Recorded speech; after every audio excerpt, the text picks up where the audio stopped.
बिस्मिल्लाहिर्रहमानिर्रहीम। अस्सलाम वालेकुम। टारगेट 7 के साथ मैं हूँ एतजाज़ नकी और मेरे साथ मौजूद हैं सज्जाद तरीन साहब। नाज़रीन, सबसे पहले जिक्र करेंगे काबीना का। काबीना इजलास में क्या फ़ैसले हुए हैं और उसके बाद काबीना इजलास में जो फ़ैसले हुए उस पर ब्रीफिंग दी गई और वफाकी वज़ीर दाखिला राना सनाउल्लाह ने गुफ्तगू की है। बिलखसूस जो इमरान खान का लॉन्ग मार्च था, आज़ादी मार्च, उस हवाले से उन्होंने बड़ी खुलकर बातें की हैं और ये भी बताया है कि एक कमेटी तश्कील दी जा रही है जिसमें जो ये क्रिमिनल एक्ट हुआ है उसके खिलाफ कार्रवाई की जाएगी। उसके लिए हुकूमत ने कमर कस ली है। उसके क्या नताइज निकलेंगे, इस पर बात करेंगे।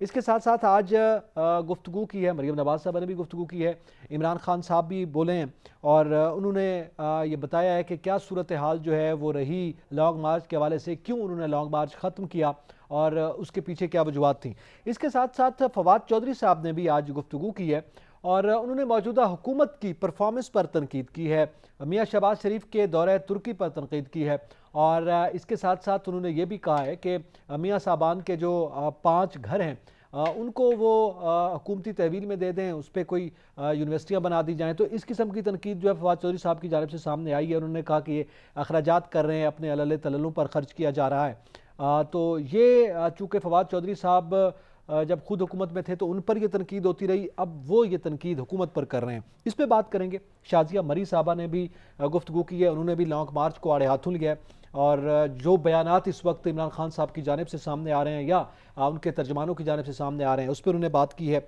और फिर ये तमाम तर मामला तो अपनी जगह पर दुरुस्त हैं और ये सियासी बयानात का सिलसिला जो है वो एक दूसरे के ख़िलाफ़ और एक दूसरे के हक़ में या हिमायत में चलता रहेगा।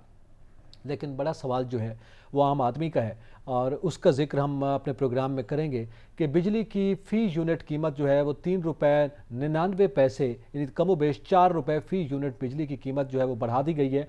और न सिर्फ ये बढ़ाई गई बल्कि आइंदा भी बिजली की कीमत में इजाफा मुतवक्के है और जो IMF ने कंडीशन लगाई थी उसमें पेट्रोल के साथ साथ बिजली का मामला भी था। तो उसके बाद सार्फिन पर कम व बेश 51 अरब रुपए का इजाफी बोझ पड़ेगा। इससे ज़ाहिर है महंगाई में भी इजाफा होगा। आम आदमी की ज़िंदगी के लिए क्या कुछ हो रहा है इस पर भी बात करेंगे। यात्रियों साहब, काबीना इजलास और आज राना सनाउल्लाह साहब की गुफ्तगू, कमेटी बनाई जा रही है, क्या शिकंजा कसा जा रहा है PTI के खिलाफ? देखिए, मैं समझता हूँ शिकंजा आपने ज़रा सख्त लफ्ज़ कह दिए, ऐसी नहीं है बात। रियासत और हुकूमत अगर अपनी रिट कायम नहीं कर सकते तो फिर मुल्क कैसे चलेगा?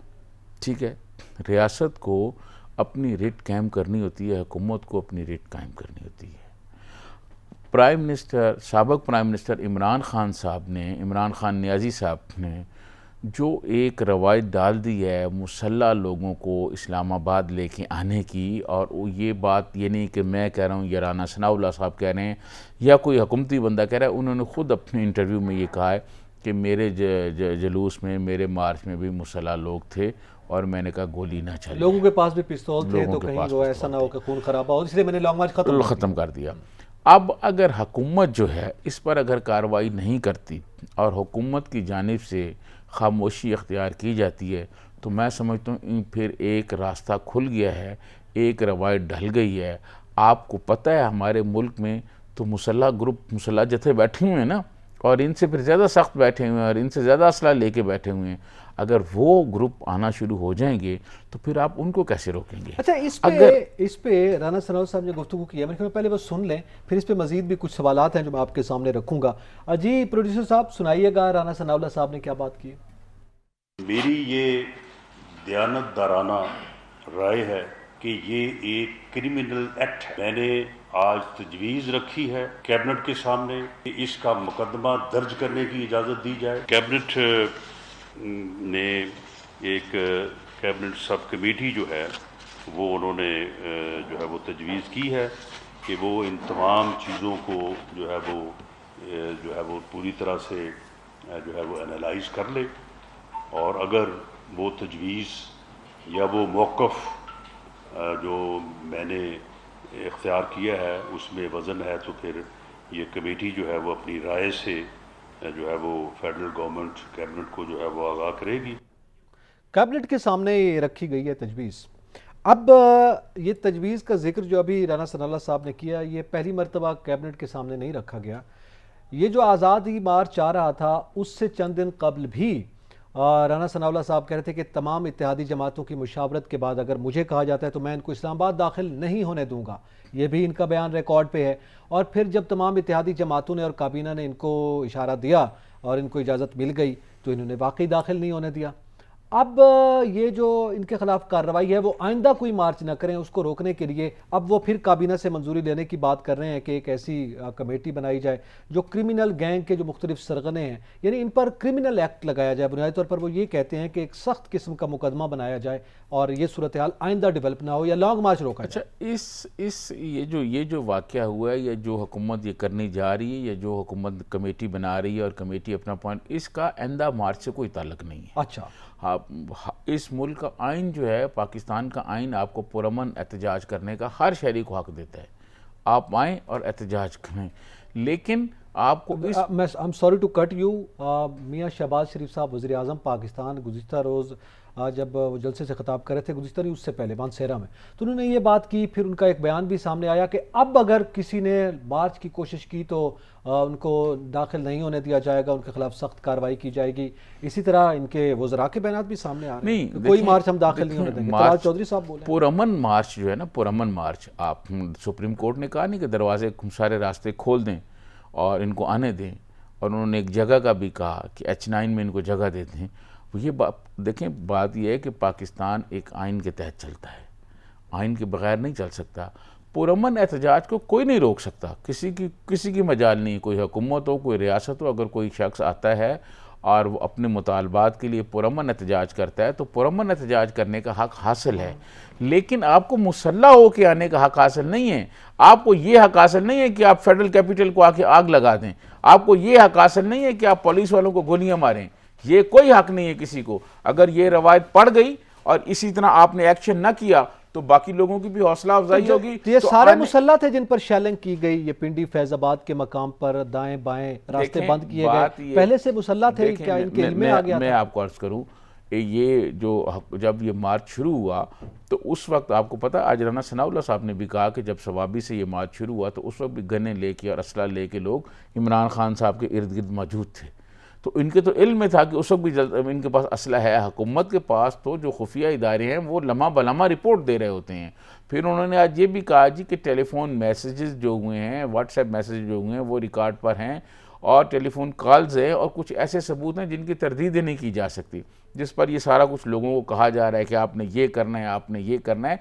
जिन लोगों ने यहाँ की आग लगाई है, देखें बात ये है कि ये दारुल हुकूमत है और दारुल हुकूमत में आप आग लगा देते हैं, पूरी दुनिया में क्या मैसेज जाता है कि आपके जो सिक्योरिटी फोर्सेस है, आपके जो सिक्योरिटी के इदारे हैं वो कहाँ हैं, वो नहीं कर सकते काम। तो ये जो रवायत डली है कि असला लेके आने की, अगर इस पर एक्शन ना हुआ तो मैं समझता हूँ इसके आइंदा आने वाले दिनों में कोई नताइज अच्छे नहीं निकलेंगे। कोई भी जत्था असला लेकर कोई भी आ जाएगा, मुसल्ला हो जाएगा, वो पुलिस पर फायरिंग करेगा, वो बाकी इदारों के जो सिक्योरिटी के इदारे हैं उन पर फायरिंग करेंगे और कहेंगे हमारे मुतालबात माने। तो लिहाजा उस रवायत को रोकने के लिए, उसकी हौसला शिकनी करने के लिए मैं समझता हूँ ये हुकूमत की मजबूरी बन गई है कि हुकूमत इनके खिलाफ एक्शन करे और इनके खिलाफ कोई मुकदमा दर्ज करे और इनके खिलाफ आईनी और कानूनी कार्रवाई की जाए। इस कमेटी के नतीजे में क्या अगर कल को इमरान खान साहब कोई पुरअमन लॉन्ग मार्च लेकर एक बड़ी तादाद के साथ आते हैं तो हुकूमत आने देगी, या इस कमेटी के नतीजे में पहले ही कुछ इस किस्म के इक़दाम कर लिए जाएंगे कि फिर उनको रोका जाए?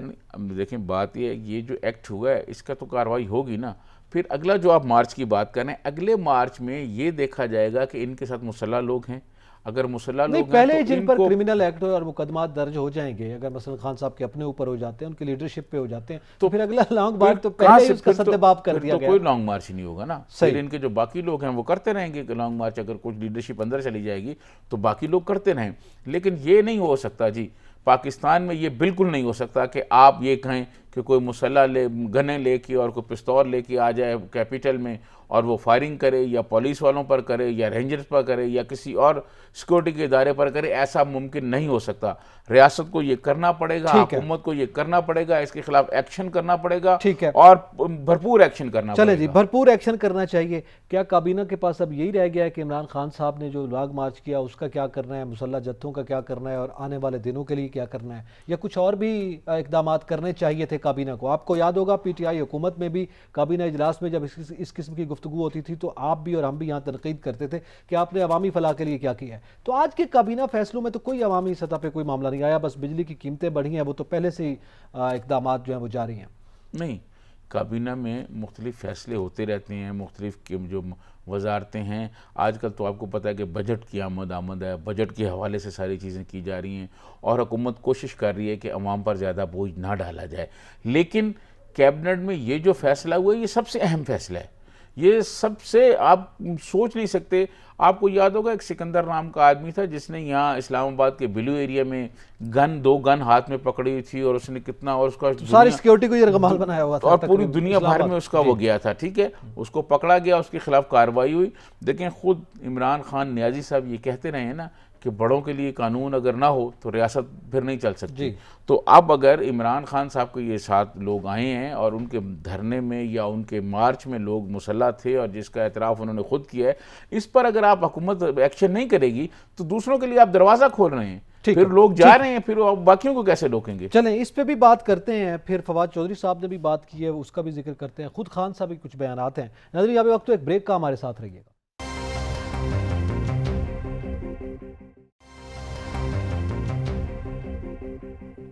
वेलकम बैक नाज़रीन। जिक्र कर रहे हैं, एक जानिब आज काबीना का इजलास था और उसके बाद जो फैसले होने जा रहे हैं उसका हमने जिक्र किया है। इसके साथ साथ इमरान खान साहब ने और फवाद चौधरी साहब ने और शहबाज गिल साहब ने बात की, ज़रा पहले उसको डिस्कस कर लें। चौधरी साहब, इमरान खान साहब ये कहते हैं कि जनाब एक लॉबी है जो इसराइल को तस्लीम करवाना चाहती है और उन्होंने बात अधूरी छोड़ दी, जिक्र नहीं किया और एक बहुत बड़ा बयान देकर वो चले गए। फिर उन्होंने वाज़ेह नहीं किया कौन है जो उनको मजबूर कर रहा था और क्या सूरत हाल है। आपको पता है ये एक इसराइली दौरे जो अमरीकी नयाद पाकिस्तानी गए, उसके बाद खुद खान साहब ने इस हुकूमत से सवाल पूछा था कि आप जवाब दें कि आप इसराइल आपके लोग क्यों गए हैं। उस पर हुकूमत ने भी जवाब दिया है, वजारत ख़ारजा ने भी वजाहत पेश कर दी है, खुद उन लोगों ने भी कहा कि हम अमरीकी नयाद पाकिस्तानी हैं तो हम अपने उससे गए। अब ये दूसरी बात अब खान साहब करके गए हैं, तो ये क्या करना चाह रहे हैं खान साहब? ये एक नया बयानिया सामने आ रहा है कि एक लॉबी है जो उनको मजबूर करती रहो। खान साहब ये बताना चाह रहे हैं कि मैं डटा रहा। देखें, मैं समझता हूँ कि अगर कोई ऐसी बात थी तो एक तो खान साहब को ये उसी वक्त बात कहनी चाहिए थी जब खान साहब प्राइम मिनिस्टर थे, और फिर उनको बताना चाहिए था कि जी फ़लाँ लॉबी या फ़लाँ आदमी मुझे ये कह रहा है। अब प्राइम मिनिस्टर जब नहीं रहे, इक़्तिदार से बाहर आ गए हैं और बाहर आके वो ये बातें कर रहे हैं, तो एक तो उनकी बात पे आपको यकीन नहीं करेगा, वो अमरीकी साजिश गई, दूसरी बात ये है कि आज भी खान साहब ने जो गुफ्तगू की उसमें नाम नहीं बताया कि जी किसने कहा है। आप नाम बताएं, जी फ़लाँ बंदे ने मुझे कहा कि जनाब आप इसको इजराइल को तस्लीम करें ताकि कौम को पता चले। तो अब खान साहब जितनी कहानियाँ बना रहे हैं ना, ये जो पहले पेश की हैं कहानियाँ, सबसे पहले उन्होंने कहा जी कि ये ख़त आ गया और ये साजिश है, मुदाखलत है। वो बयानियाँ बनाने के बहुत माहिर हैं।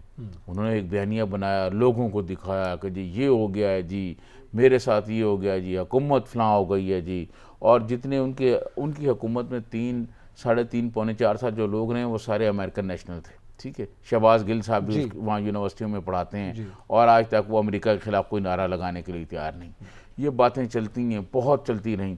उसके बाद वो बयानिया कम हुआ तो खान साहब ने नंबर 2 कहा जी कि मुझे जहर दी जा रही है, मुझे जहर दी जा सकती है, तो मैंने वीडियो रिकॉर्ड करा दी है। भाई आपने वीडियो रिकॉर्ड क्या कराई है? आप वज़ीर दाखिला को बताएं, आप मुल्क के एक बड़े लीडर हैं, आप साबका वज़ीर आज़म हैं, आप बताएं कि जनाब ये हो रहा है, इस पर इंक्वायरी करें और ये जो लोग इस साजिश में मुलव्वस हैं। ठीक है, वो चलाते रहे काम और उसके बाद अब ये बयानिया आ गया। अब उसके बाद खान साहब का ये बयानिया आ गया। तो मैं समझता हूँ खान साहब जो हैं उनको अब इसी तरह सियासत करते रहेंगे। जैसे खत दिखाकर आप बेनकाब करने की कोशिश कर रहे थे, तो अब ये नाम बताकर वाजे करके भी बेनकाब करें आप।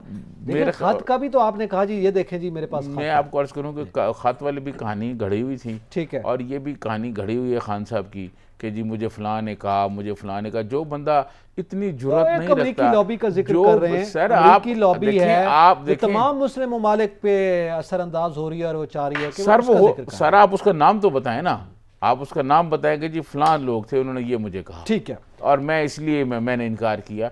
अब जब आप इक़्तिदार से बाहर चले गए हैं और आप कहें जी ये बातें और वो मेरी बातें इस तरह हो गई हैं और ये मेरे साथ हो गया है, अब कोई नहीं मानेगा। अच्छा, अब लोग ये समझेंगे ये सारी कहानी है और ख़ान साहब कहानी बनाने में और घड़ने में बड़े माहिर हैं। वो अपना एक बयानिया बनाते हैं, वो उस बयानिए पे फिर लोगों को कायल करते हैं, लोग उनकी बात मानते भी हैं। लेकिन जिस तरह उनके पहले 2-3 बयानिए नहीं चले। आपको एक और मैं बात बताऊं, आजकल तो नहीं, एक ज़माने में पाकिस्तान में फ़िल्मों का बहुत रिवाज होता था और जो फिल्म पहले हफ्ते में उतर कर डब्बे में बंद हो जाती थी, उसको आप जो मर्जी उस पर कर लें, वो फिल्म चला नहीं करती थी। ठीक है, और कई साल बाद वो फिल्म दोबारा आती थी और लिखा होता था शर्तिया नए प्रिंट के साथ, लेकिन चलती नहीं थी। तो खान साहब की अब फिल्म चलने वाली नहीं है। ठीक है, अच्छा, ये तो खैर जाहिर है, उसमें फिर और बहुत सी चीज़ें हैं कि उस वफद में जाने वाले एक अमरीकी नयाद पाकिस्तानी जो हैं वो ख़ुद इन पर कुछ इल्ज़ाम आयद कर रहे हैं। तो जाहिर है वो फिर जैसे जैसे वक्त आएगा या कुछ सूरत हाल वाज़ेह होगी तो उस पर हम बात करेंगे। लेकिन ये ज़ाहिर है हुकूमत और परफॉर्मेंस का मामला है। ख़ुद खान साहब से ये सवाल होना चाहिए कि आपकी परफॉर्मेंस क्या रही, आपने इस मुल्क को क्या दिया, कौम को क्या दिया। जो मईशत की इस वक्त सूरत हाल है, इल्ज़ाम आयद कर रही है हुकूमत आप पर, तो आप उसका जवाब दें। फवाद चौधरी साहब बजाय जवाब देने के वो कह रहे हैं कि जनाब ये लोग सरकारी पैसा खर्च कर रहे हैं, ये लोग गैर मुल्की दौरे वज़ीर आज़म शहबाज शरीफ ने शुरू कर दिए हैं, अपने अल्ले तलल्लु पे इन्होंने खर्च अखराजात शुरू कर दिए हैं, ये कौम का पैसा खा रहे हैं, सरकारी तहवील में दे दें अपने ज़ाती घरों को। तो आज फवाद चौधरी साहब जो बातें कर रहे थे, इस पर आप क्या समझते हैं? वो कहते हैं मईशत का बेड़ा इन्होंने गर्क किया हुआ है। मुसद्दिक मलिक साहब कहते हैं कि जनाब जहर खाने के पैसे नहीं हैं। तो उन्होंने बड़ा नाम लेकर लंबी चौड़ी आज बात की है। देखिए, फवाद चौधरी साहब जो फरमा रहे हैं ना, उनके पास भी अब करने के लिए कुछ नहीं है ना, तो दिन में एक आधी प्रेस कॉन्फ्रेंस तो उनका हक बनता है ना। फवाद चौधरी साहब बतौर मिनिस्टर उनकी अपनी क्या कारकर्दगी रही है? ज़ीरो। उन्होंने क्या किया है? अपने लोगों को नवाजा है, यूट्यूबर को नवाजा है, APP में लोगों को भर्ती किया है। मुझे बताएं क्या किया है उन्होंने? उनका अपना जो 3-3.5 साल का वो है रोल है, उसमें उन्होंने क्या किया है? एक मशीन दे दी है जिसको उन्होंने उठा के बाहर फेंक दिया है। तो मैं समझता हूँ कि इनकी बतौर वजीर भी कोई कारकर्दगी नहीं, बतौर वजीर इत्तलात भी वजीर इत्तलात कारकर्दगी नहीं है, और बतौर वजीर साइंस और टेक्नोलॉजी भी कोई कारकर्दगी नहीं। फवाद चौधरी की दोनों वजारतों की जो कारकर्दगी थी वो ज़ीरो थी। एक और भी लॉन्ग मार्च की कारकर्दगी पर खुद उनकी PTI भी उन पर सवालात उठा रही है जनाब, उन पर और शफकत महमूद पर। और ये जो हैं आप देखें ना कि वो कोई मेरे ख्याल में कोई बहुत कम लोग थे और उनकी तस्वीर बना के और मीरपुर से तस्वीर बना के उधर से आ रहे हैं जी। अब 20 लोगों से आप इनकलाब करने आ रहे हैं और दुनिया साथ है। तो बात यह है कि ये एक सोशल मीडिया की पार्टी है, वहाँ पर बातें करते हैं। इनका गरीबों से कोई ताल्लुक नहीं है, इनका अवाम के मसाइल, मुल्क के मसाइल से कोई ताल्लुक नहीं था, और ये अब अपनी सियासत कर रहे हैं, इसी तरह सियासत करते रहेंगे। वो कह रहे हैं और बहुत सारे लोग करते हैं हमारे निहत्ते लोगों को मारा है। खान साहब तो मुसल्ला की बात कर रहे थे, वो कह रहे हैं हमारे लोग निहत्ते थे, निहत्ते लोगों को राना सनाउल्लाह ने उन पर शेलिंग की है, उन पर रबड़ की गोलियां चलाई हैं। हमारे पास वीडियोस मौजूद हैं, हम ये वीडियोस इंसानी हकूक़ की आलमी तंजीमों को और अक़वाम मुत्तहिदा को भेजेंगे। अच्छा, आप मुझे ये बताएं, ये तंजीम अक़वाम मुत्तहिदा को भेजें, दुनिया भर के इंसानी हकूक़ की तंजीमों को भेजें, आप मुझे ये बताएं कि आप किसका मौक़िफ़ कहेंगे दुरुस्त है? क्या फवाद चौधरी साहब का ये मौक़िफ़ दुरुस्त है कि हमारे लोग गैर मुसल्लह थे? तो जो खान साहब ने, इमरान खान नियाज़ी साहब ने जो फरमाया है कि जनाब हमारे लोग भी मुसल्लह थे और उनके पास भी पिस्तौल थे, ये कहा है उन्होंने, उनका मौक़िफ़ दुरुस्त है या इनका मौक़िफ़ दुरुस्त है? पहले इस पार्टी में बैठ के कोई इत्तफ़ाक़ राय तो कर लें कि हमने क्या मन घड़त बात करनी है। कोई मन घड़त बातें बनाने के लिए कोई प्लान तो कर लें कि एक बयान होना चाहिए। एक और तीसरी आवाज़ भी आई है शहबाज गिल साहब की। उन्होंने कहा जनाब हम KPK के लोगों को आप जानते नहीं हैं, ये वो कौम है जो नस्लों तक बदला लेना जानती है, 10-10 नस्लों तक ये बदला लेगी, और इनको अगर आप एक थप्पड़ मारें तो 10 नस्लों के बाद भी ये बदला लेते हैं। हमारे साथ ये लोग हैं। फिर असले के हवाले से भी उन्होंने राना सनाउल्लाह को भी ललकारा है कि अब की बार जब हम आएंगे हमारे पास ऐसा असला होगा जो आप पकड़ भी नहीं सकेंगे। शहबाज गिल साहब और बात कर रहे हैं। शहबाज गिल साहब खुद अमेरिका के मुलाजम हैं, ठीक है, अमेरिकी यूनिवर्सिटी में पढ़ाते हैं, और मैं समझता हूँ शहबाज गिल के ख़िलाफ़ ये जो हमारे मुल्क में एक लासानियत फैलाने की उन्होंने कोशिश की, इनके खिलाफ़ बहुत जल्दी एक्शन होना चाहिए। ऐसे किसी आदमी की ज़रूरत नहीं है, ऐसे आदमी के ख़िलाफ़ फ़ौरन एक्शन होना चाहिए।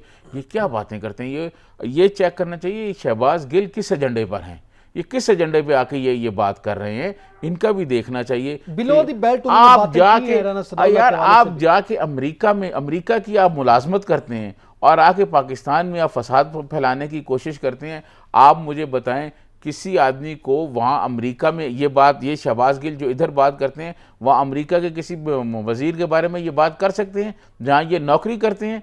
तो ये देखना चाहिए कि ये मुंह उठा के, ये बूथे उठा के जो इधर आ जाते हैं ना, इनके बूथे बंद होने चाहिए कि हमारे मुल्क में जो इंतशार फैला रहे हैं। मैं समझता हूँ कि राना सनाउल्लाह को इनके खिलाफ फ़ौरन एक्शन लेना चाहिए। अच्छा, आपने बूथों की और मुंह की बात की कि मुंह उठा के आ गए। गुज़िश्ता रोज़ मरियम नवाज साहब ने कहा था कि जनाब हम फिर ऐसा करेंगे कि आपको मुंह छुपाने की जगह भी नहीं मिलेगी। आज मरियम नवाज साहब ने भी कुछ बातें की हैं, ज़रा मेरे ख्याल में पहले सुन लेते हैं मरियम नवाज साहब ने क्या कहा है, फिर इसका जिक्र करते हैं। जी सुनाइएगा, मरियम नवाज साहब ने क्या रिस्पॉन्ड किया है।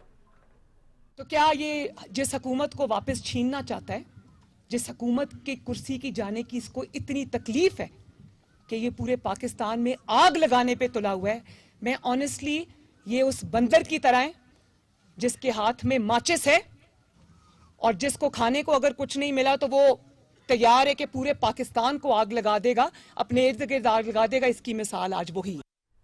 मरियम नवाज साहब ने बड़ी सख्त तनकीद की है इमरान खान के लॉन्ग मार्च पर और मुसलसल वो ये तनकीद करती चली आ रही हैं। नाज़रीन साहब, अब लगता है कि नून लीग और मरियम नवाज साहब तो सिर्फ इमरान खान का एजेंडा लेकर ही चल रही हैं कि उनको किस तरह से पीछे धकेलना है या किस तरह से उनको रिस्पॉन्ड करना है। इससे पहले वो ज़रा इलेक्शन करें, वो गंद का टोकरा सब हम सर पे रखें या हम अकेले नून लीग रखें, ये बातें होती रही हैं। अब सिर्फ इमरान खान साहब। अच्छा, एक बात आप सुन लें, एक बात आपको माननी पड़ेगी कि इमरान खान नियाज़ी साहब की 3 पौने 4 साल की 3.5 पौने 4 साल की जो हुकूमत थी, उसमें इन 3 ख़वातीन ने बहुत डट के अपोजिशन की। एक मरियम नवाज साहबा ने, मरियम औरंगज़ेब ने और उज़्मा बुखारी ने, इन्होंने डट के मुखालफत की और डट के बयानिया। और मुस्लिम लीग आज जिस मकबूलियत की सतह पे है, इसकी तमाम जो क्रेडिट है वो मरियम नवाज साहबा को जाता है और मरियम औरंगज़ेब को जाता है। खान साहब, मरियम नवाज आज जिस पोजीशन पे है उसमें मियां शहबाज शरीफ साहब को भी जाता है। नहीं, मियां शहबाज शरीफ को भी जाता है, लेकिन मैं समझता हूँ जो अवाम में पॉपुलर हुई है ना पार्टी, उनका बयानिया जो हुआ है वो मरियम नवाज साहबा की वजह से हुआ है। अब दूसरी बात जो उन्होंने बात की है, ये क्या खान साहब ने जो बातें की हैं, खान साहब जो कुछ कह रहे हैं, क्या उनका जवाब जो है वो किस तरह दिया जाए? उनका जवाब तो देना है ना। वो अब बाहर पहले इक़्तिदार में थे, उन्होंने इमरान खान साहब ने जब वो प्राइम मिनिस्टर थे, उन्होंने बतौर प्राइम मिनिस्टर वाला को रवैया अपनाया जी। वो अमेरिका जाते हैं तो वहाँ वो कहते हैं मैं जा रहा हूँ वापस और AC उतार दूँगा उनके। वो चाइना में गए हैं तो कहते हैं चाइना वाले अख्तियारात मेरे पास हों तो मैं उनको सीधा कर दूँ। वो कहीं और जाते हैं तो उसके अख्तियारात की बात करते हैं। तो इमरान खान साहब जिस किस्म की गुफ्तगू करते हैं, अपोजिशन उसी किस्म का आगे से जवाब देगी। हुकूमत, अब तो हुकूमत है, देखें अपोजिशन उस वक्त की अपोजिशन की बात कर रहा हूँ। अब अगर वो बात करेंगे तो ये तवक्को रखेंगे कि मरियम नवाज साहबा जो है उनके बयानिए का जवाब नहीं देंगे, तो मरियम नवाज भी उसी तरह की बात करेंगे। मजीद भी बात करते हैं इस पे। नाज़रीन, यहाँ पे वक्त तो एक ब्रेक का, हमारे साथ रहिएगा।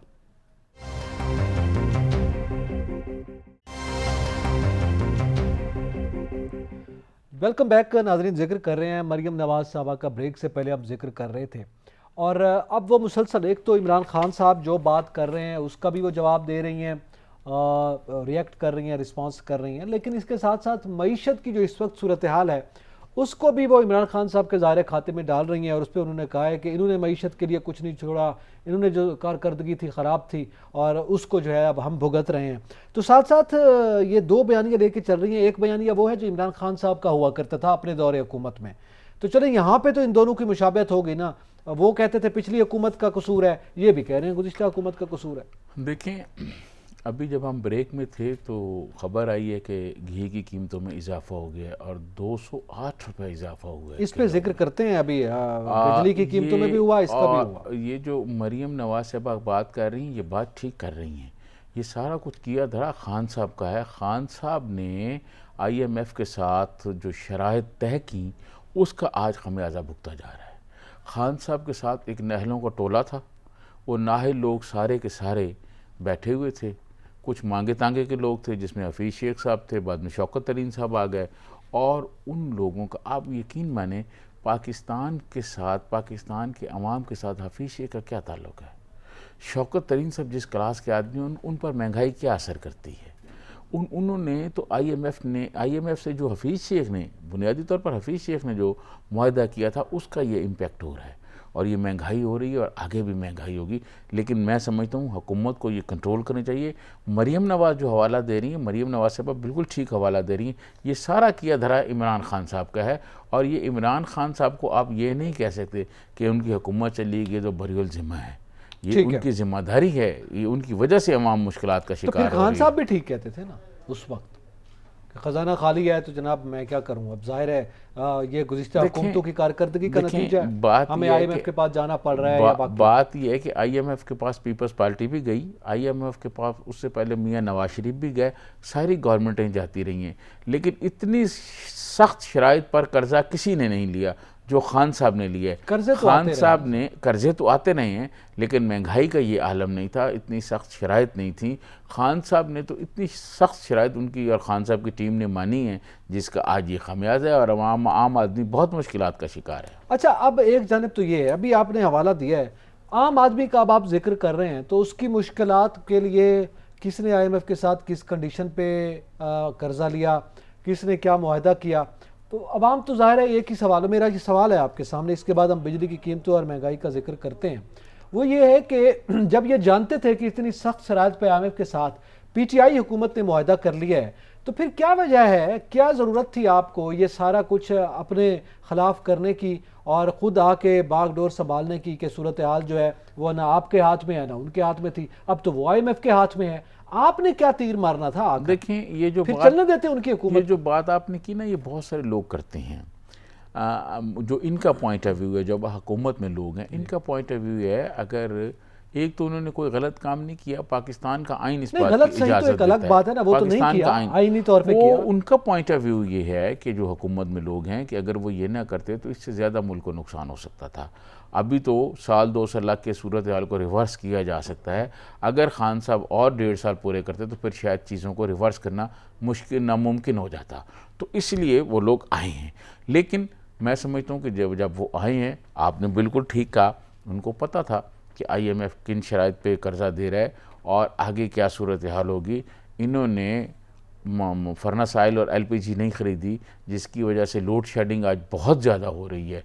देखें, जब उनकी वजह, उनके ज़माने में तो लोड शेडिंग ख़त्म हो गई थी ना, मियाँ नवाज शरीफ के ज़माने में।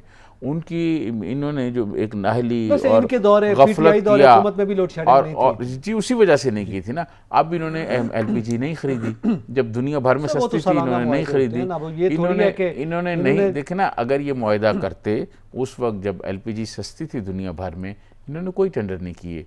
और ख़ुद मियाँ शहबाज शरीफ साहब ने हमें जर्नलिस्टों की एक मीटिंग बुलाई थी, उसमें उन्होंने कहा कि जब मैंने बुला के सेक्रेटरी से पूछा ये क्यों नहीं मुआहदा किया, उन्होंने कहा जी एक तो हमें कहा नहीं गया, दूसरा हम खुद खौफजदा थे क्योंकि नैब की वजह से था, हम तो पे फिर कोई LNG स्कैंडल ना बन जाए। तो सरकारी अफसरान जो हैं वो बेचारे खौफजदा होते हैं। आहद चीमा को आपने बंद रखा, फवाद हसन फवाद को आपने बंद रखा। तो जब आप इस तरह करेंगे, ब्यूरोक्रेसी पे इस तरह हाथ डालेंगे, आप मुझे बताएं बाकी फिर कौन काम करेगा? अच्छा, अब तो ये है, वज़ीर आज़म साहब फरमाते हैं मैं कपड़े बेचकर आटा सस्ता कर दूंगा, अगले दिन आटे की कीमत बढ़ जाती है। ये अभी खबर अभी हमारे प्रोग्राम के दौरान सामने आई है कि जनाब घी की कीमतें, घी आम आदमी की ज़रूरत का मामला है, यानी वो अगर अमीर आदमी की ज़रूरत है तो गरीब आदमी की भी उतनी ही ज़रूरत है। तो घी की कीमतों में वो तो शायद अच्छा कुकिंग ऑयल खाते हैं जो बड़ी क्लास है, ये घी गरीब आदमी की ग़िज़ा है कि 208 रुपये फ़ी किलो अभी आपने खुद कहा, ठीक है, ब्रेकिंग अभी सामने आई है। इसके अलावा ये क्यों हुआ कि सब्सिडी वापस ली जा रही है? अच्छा, इस पर सब्सिडी, तो फिर आप कपड़े बेच के वो सब्सिडी को पूरा कर लें, इधर कीमतें बरकरार रहने दें। बिजली की कीमत में 4 रुपये फ़ी यूनिट इजाफा कर दिया गया है, और फिर वो कह रहे हैं कि लाइन लॉसेज जो हैं वो 700 मेगावाट तक पहुंच गए हैं।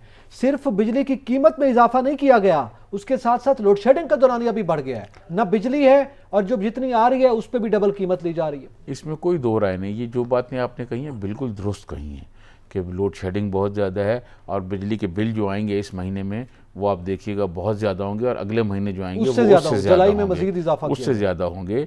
मैं समझता हूँ कि हुकूमत को अब ये जो मौजूदा हमारे यहाँ मुआशी सेटअप है, निज़ाम है, इसको तब्दील करना चाहिए। अब ये देखना चाहिए कि इसके मुतबादल क्या है, क्योंकि ये जो निज़ाम है ये आम आदमी, गरीब आदमी के लिए बहुत नुकसानदेह है। गरीब आदमी के लिए दवाइयाँ महंगी हैं, गरीब आदमी के लिए बिजली महंगी है, गरीब आदमी के लिए खाने पीने की चीज़ें महंगी हैं, गरीब आदमी के लिए आटा महंगा है, दाल महंगी है, और वो चीज़ें जो गरीब लोग खाते हैं उनके लिए बहुत महंगाई होगी। देखें, पेट्रोल आप 200 रुपये लीटर भी कर देना तो उन लोगों को, उस क्लास को कोई फ़र्क नहीं पड़ता जिनके पास वसाइल हैं पाकिस्तान में, ठीक है। जो अमीर तबका आप है, उस क्लास से सब्सिडी लेना। अमीर तबका है, आपने यहाँ पे गरीब आदमी अमीर की तबके के नोश पे सब्सिडी लिए, वापस अमीर लेके। तबके के लिए कोई फ़र्क नहीं पड़ता, ठीक है। ठीक है। जो गरीब आदमी है, जो आटा दाल चीनी खाता है, उसके लिए बहुत महंगाई है। और मैं समझता हूँ ये महंगाई हुकूमत को कंट्रोल करनी चाहिए और कोशिश करनी चाहिए कि गरीब आदमी को रिलीफ दिया जाए। अगर ये गरीब आदमी को रिलीफ नहीं देंगे और चीज़ें इस तरह महंगी होती जाएंगी तो फिर आप देख लें, जब सोवियत यूनियन था तो सोवियत यूनियन में जब मुआशी सूरत हाल ख़राब हुई और वो उनके पास बहुत सारे एटम बम भी थे और बहुत कुछ था, तो वो बैठ गया मुल्क। तो मुआशी सूरत हाल को बेहतर बनाने के लिए हुकूमत को हंगामी तौर पर इक़दाम करने चाहिए। नहीं, मैं समझता हूँ कि फौरी तौर पे क्या कर सकते हैं? मैं यही अर्ज़ करूँ कि फौरी तौर पर कुछ ना कुछ करना चाहिए और उम्मीद की जा सकती है कि जब ये IMF से बातचीत हो जाएगी और बजट जब आएगा और बाकी दुनिया से, सऊदी अरब और चाइना से भी तवक्को की जा रही है कि पैसे मिल जाएंगे, तो फिर हो सकता है कि कोई रिलीफ हो जाए और डॉलर का रेट भी उम्मीद है कि कम हो जाएगा, कुछ फ्लक्चुएशन आ रही है, और भी कम होगा। ठीक है। तो आने वाले दिनों में हुकूमत को, मैं समझता हूँ कि इस पर मैं हुकूमत की कोई वो नहीं कर रहा है कि हुकूमत की पॉलिसी ठीक है। नो, महंगाई बहुत ज़्यादा है, गरीब आदमी मुश्किलात का शिकार है और मियाँ शहबाज शरीफ को चाहे वो कपड़े बेचें चाहे वो कुछ और बेचें, आवाम के लिए रिलीफ देना चाहिए। क्योंकि गरीब आदमी, आम तनख्वाहदार जो है वो इतनी मुश्किलात का शिकार है कि जिसका मैं गुजारा मुमकिन नहीं है, बयान नहीं कर सकता। आम आदमी का गुजारा मुमकिन नहीं है। बहुत सजाद मुश्किल तरीन है। साहब, ये इससे बड़ी बात ये है, बिजली की आप जिक्र कर रहे थे और आप एक मुआशी पॉलिसी का आपने हवाला दिया, बड़ी अच्छी है वो, मेरे ख्याल में उस पर आइंदा दिनों में हमें बात भी करनी चाहिए। लेकिन सवाल ये कि बिजली की पॉलिसी, इनकी जो इस वक्त फिगर्स आ रहे हैं 700 मेगावाट वो कह रहे हैं, वैसे लॉसेज हैं जिसकी वजह से अब लाइन लॉसेज में वो कह रहे हैं लॉसेज की नज़र जो बिजली हो रही है वो 31 रुपए फी यूनिट है, यानी फी यूनिट 31 रुपए बिजली ज़ाय हो रही है, लॉसेज में आ रही है। तो ये लॉसेज को क्यों नहीं कंट्रोल किया गया आज तक? चले 4 साल तो इनके हो गए, ये तो बहुत बुरी परफॉर्मेंस थी। अब बाकी जितने अरसे गुजरे हैं आप लॉसेज को क्यों नहीं कंट्रोल कर सके? लाइन लॉसेज आपको पता है अंडरग्राउंड करें या बाकी मामला? मैं आपको बताऊं, बात ये है कि जब तक बिजली की तारें अंडरग्राउंड नहीं जाती पूरे मुल्क में, ये मसाइल रहेंगे जी। एक बात। दूसरी बात ये है कि ये जो लाइन लॉसेज हैं वो इस्लामाबाद में शायद इतना ज़्यादा ना हो क्योंकि यहाँ बेहतर है सूरत हाल। बाकी जगहों पर खुद आपको पता है पहले एक ये वापडा हुआ करते थे, फिर इन्होंने मुख्तलिफ कंपनियाँ बना दी, आइस्को, लेस्को, डिस्को, ये कंपनियाँ हैं और इन कंपनियों में जो करप्ट माफिया है वो बैठा हुआ है। वो खुद आपको बहुत जगहों पे पता है, आपको पता है कि लोगों ने कुंडे डाले हुए हैं, लोग देते ही नहीं हैं। और आपको याद होगा ख़ुद खान साहब के ज़माने में KP में कहा जाता था कि फ़लाँ जगह पे कुंडे डाले हुए हैं तो बिजली बंद की जा रही है वहाँ से। तो ये इसका कोई सदेबाब करना चाहिए। अगर हुकूमत सदेबाब नहीं करेगी तो ये लाइन लॉसेस भी रहेंगे और ये सूरत हाल ख़राब होती रहेगी, सूरत हाल भी ख़राब। ठीक है, इसी के साथ ही प्रोग्राम अपने इख्तिताम को पहुँचा। यकीनी तौर पर लाइन लॉसेस के मामलात को कंट्रोल करना निजी कंपनीज़ की जिम्मेदारी है और इसमें मेरे में सख्ती की जाए हुकूमत की जानिब से कि वो इसको बेहतर करें और इसके साथ साथ सोलर के हवाले से जो पॉलिसी आ रही है उसमें नरमी की जाए कि एक आम आदमी को उसमें भी रिलीफ मिले, तो इससे शायद सूरत हाल जो बेहतर हो सकती है। एतजाज़ नकीर से जातरीन को इजाज़त दीजिए। अल्लाह हाफ़िज़।